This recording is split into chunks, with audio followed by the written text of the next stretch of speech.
मां से बहुत प्यार मिला सुनीति को, लेकिन सुनीति जिस काम के लिए गई थी कहने लगी कि मां मैं वैसे नहीं आई हूं तेरे पास, मैं कुछ काम बहुत जरूरी काम से आई हूं। वो एक बात उन्होंने कही अपनी मां को, एक बात के द्वारा, और क्या कही अपनी मां के सामने सुनीति क्या जिक्र करती है भला। आई का मेरा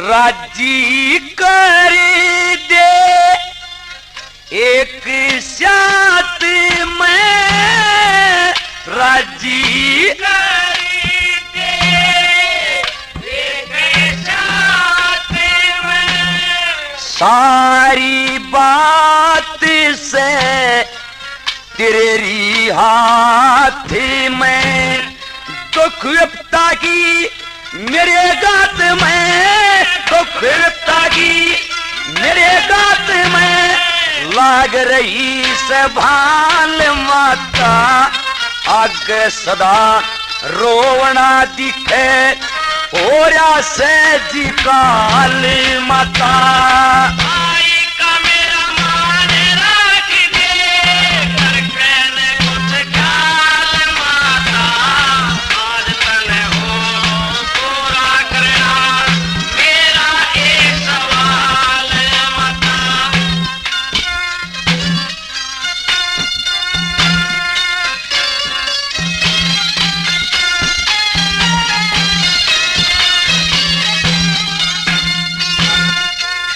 लाए ओड़ से बाग ये तेरे, लाए ओड़ से बाग ये तेरे, दिल से कर दे दूरे अंधेरे, मेरे पति संग देख तेरे, मेरे पति संग देख तेरे, मेरी बाण में गाल माता, तेरे भागते मेरी बाण के जन्म गा कोई लाल माता।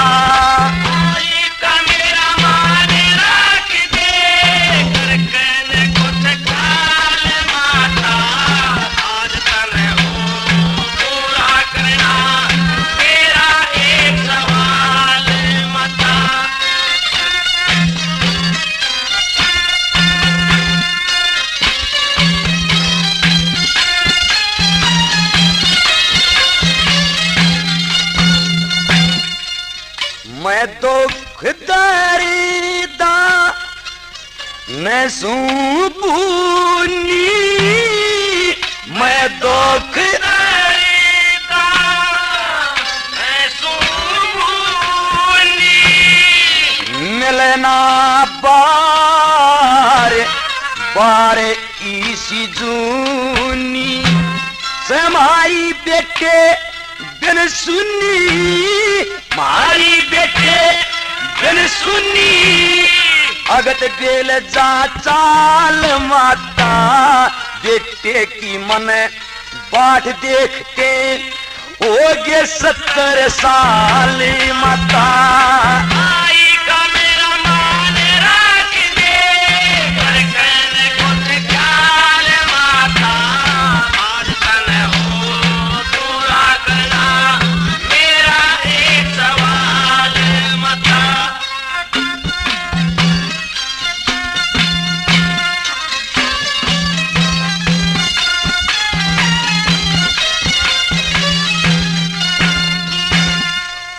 लक्ष्मी चंद हो बुरी बेटे की डा लक्ष्मी चंद बुरी बेटे की उस ईश्वर की ऐसी निगाह। तो एक दिन बेटे के सुनी हो माँ, बिन बेटे के सुनी हो माँ, जैसे जल बिन सुना ताल माता मेरे बस कुदा गान लागे रा ओरा से बोरा हाल माता।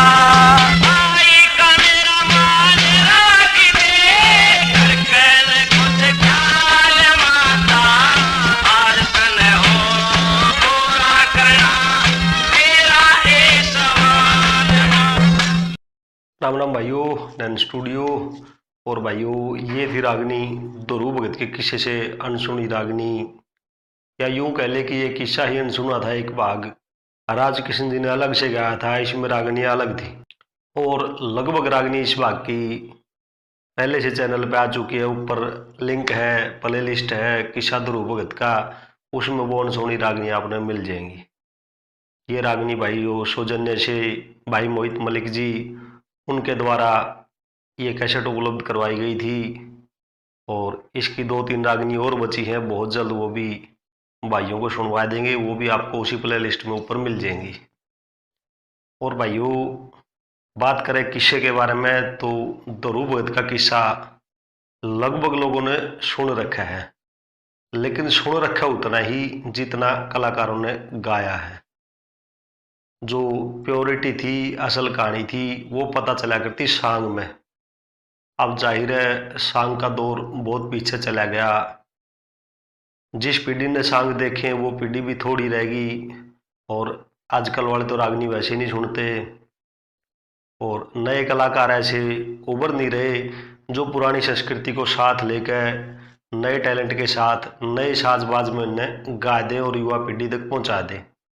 तो बात करें भाइयों कहानी की, तो कहानी इतनी पता चला है कि दोरू भगत की मौसी हो है, वो उसका लात मार दे और वो घर से चला जाए।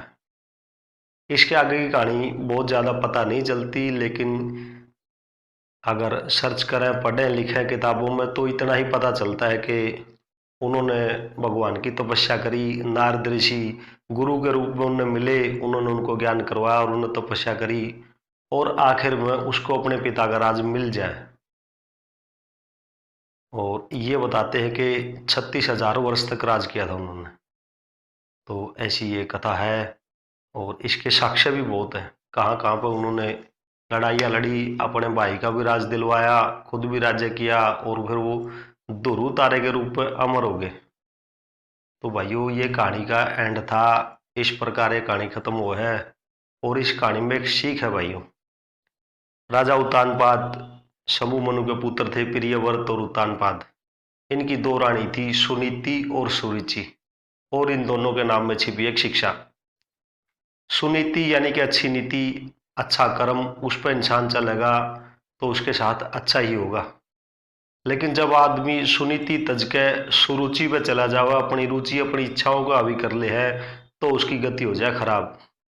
और यही कहानी, यही हालात आज के हालात पर न्यू के न्यू बैठे हैं भाइयों। अगर सुनीति पर चलोगे, बच कर रहोगे, तो कोरोना से भी बचे रहोगे।